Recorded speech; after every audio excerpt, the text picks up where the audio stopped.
Naghahanap ka ba ng sulit na unli steak, prime ribs at chicken wings? Kaya naman nandito tayo ngayon sa Quezon City para subukan at magpakabusog sa kanilang unlimited Australian steak, unlimited barbecue ribs at unlimited chicken wings na mayroong 16 na flavors.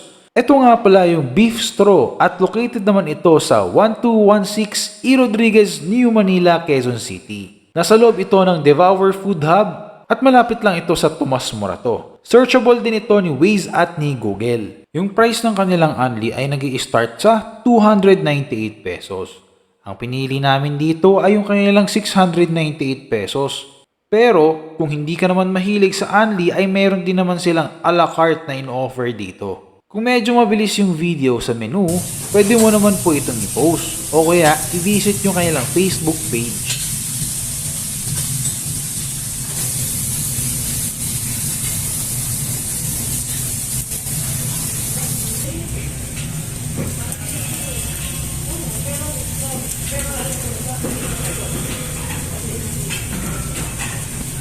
Sa chicken wings nila, maganda ang pagkakaluto. Crunchy din. Niluluto pala nila ito ng 20 to 25 minutes at medium heat para maluto maigi ang manok.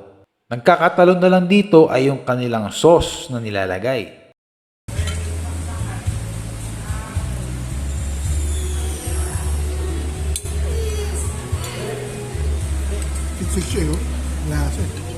Ito pala yung kanilang barbecue ribs. Meron palang dalawang flavor ito, smoky barbecue at spicy barbecue ribs.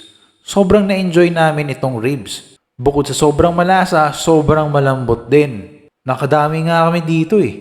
Sa steak naman nila, quality din. Hindi sobrang nipis, sakto lang. Pwede ka pala mamili kung anong steak ang gusto mo. Meron silang T-bone, porterhouse, Salisbury at NY strips. Kayo din ang mamimili kung anong doneness ang gusto nyo. Pero para sa amin, medium rare. Para sa kanilang side dishes kagaya ng soup, rice, salad, vegetables, and pasta, unlimited din yun. Ito nga pala yung i-highlight ko, yung kanilang Salisbury steak na juicy, malambot, malaman, tapos makapal din. Grabe sa sobrang sarap nito, kaya ako excited. Dito pa lang sa Salisbury nila, sobrang panalo na. Malaki yung burger. Salisbury steak nila. Sa mga kinainan natin, maliliit. Huwag mo nga gitna. Ito na po, boss. Hiniwa ko na at ang bango niya. Kaya naman kung ikaw ay naghahanap ng sulit at masarap na unli steak, pwede nyo subukan dito. Sa Beef Straw, meron din silang malaking parking space kaya no worries sa mga nakakotse. Open sila 11 AM hanggang 10 PM. Yun lang. Bye!